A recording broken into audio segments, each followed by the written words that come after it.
Good morning, good afternoon, good evening. Friends, Kevin sir back from Personal Tutor. Standard 12th flamingo book में एक chapter है the interview. काफ़ी लंबा chapter है, 2 parts में divided है. Author is Christopher Sylvester. इस चैप्टर की हेडिंग जो है उससे हमें समझ में आ जाता है what the whole stuff is about. Now, interview. It means talking to a person, knowing certain things about him, उसके point of views किसी दूसरी चीज़ पे जानना. एक तरीके से एक इंसान के अंदर झांकना इंटरव्यू कहलाता है.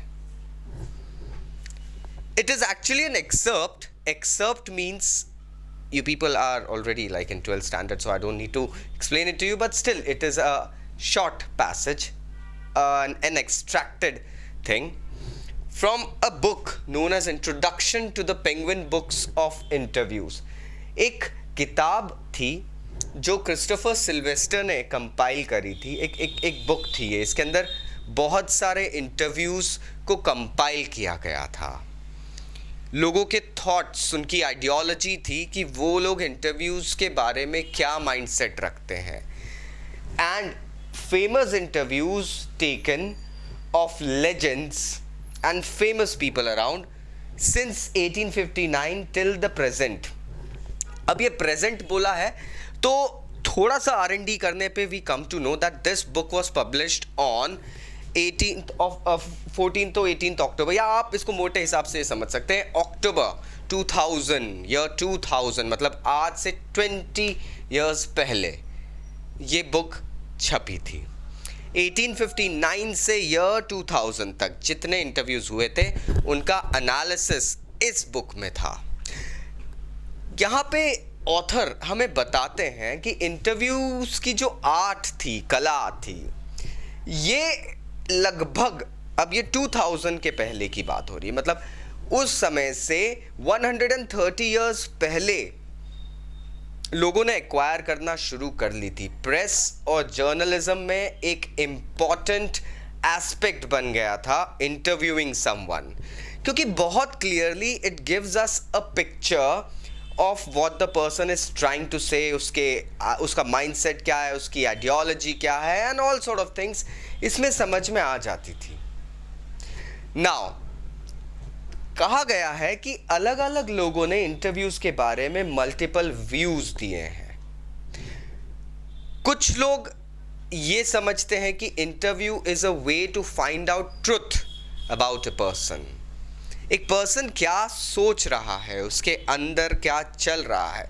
It's a way to find out that thing. And कुछ लोग इंटरव्यूज़ को मेयर इंटरवेंशन ऑफ प्राइवेसी समझते हैं. मतलब एक इंसान की जो पर्सनल लाइफ है उसके अंदर जब अनवांटेड लोग इंटरवीन करते हैं, मतलब घुसपैठ करते हैं, तो what exactly do they feel.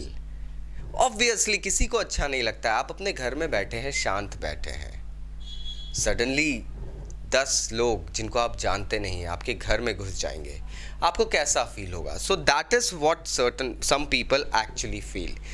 इस चैप्टर में ऑथर ने हमें कुछ लोगों के व्यूज़ बताए हैं. Now let us get into that. V.S. Naipaul काफ़ी फेमस ऑथर रह चुके हैं. उनके हिसाब से to getting interviewed is being wounded for life.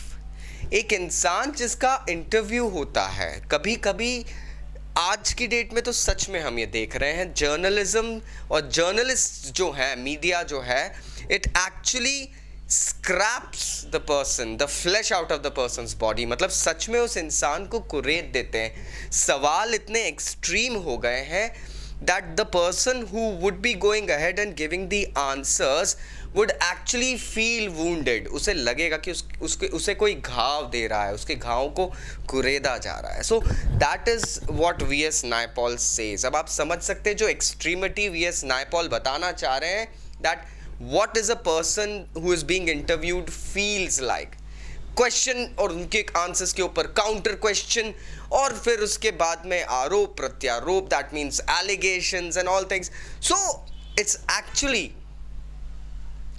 a mental rape of a person, my friends. Now, Lewis Carroll, हम ये नाम नहीं भूल सकते हैं. एलिस इन वंडरलैंड हमने सब ने पढ़ी है. Lewis Carroll was a person who never consented to on getting interviewed. He says that he often tried to go ahead and just create some interventions when somebody tried to interview him. वो कोशिश करते थे कि किसी भी तरीके से ये इंटरव्यू टल जाए, कुछ बहाने बना दूँ, कुछ ऑप्शंस ऐसे दे दूँ जिससे कि इंटरव्यू किसी भी टाइप से टल जाए मेरा.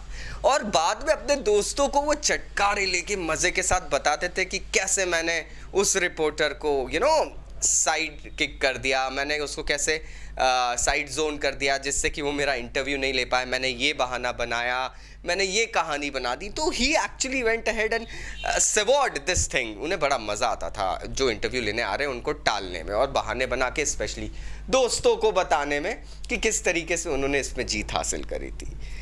नेक्स्ट बात आती है रुडयर्ड किपलिंग साहब की. बड़े बड़े नाम हैं ये. अब रुडयर्ड किपलिंग को कौन नहीं जानता है. Mowgli the jungle book. अब रुडयर्ड किपलिंग साहब की वाइफ कहती है कि इंटरव्यूज सच में कभी कभी इतने असॉल्टिंग हो जाते हैं कि एक इंसान की पर्सनल लाइफ जो होती है वो रुइन हो जाती है, बर्बाद हो जाती है. इंसान किसी अलग मूड से कहीं जा रहा है, पता चला आपको प्रेस रिपोर्टर्स ने घेर लिया, आपका इंटरव्यू लेना चाह रहे हैं, आपका ऑटोग्राफ लेना चाह रहे हैं. भैया वो इंसान अपनी पर्सनल लाइफ के हिसाब से कहीं पे कुछ ऑप्शन लेके कुछ प्लान करके जाता है, आप वहाँ पे उस चीज़ को पूरा ख़त्म कर देते हो.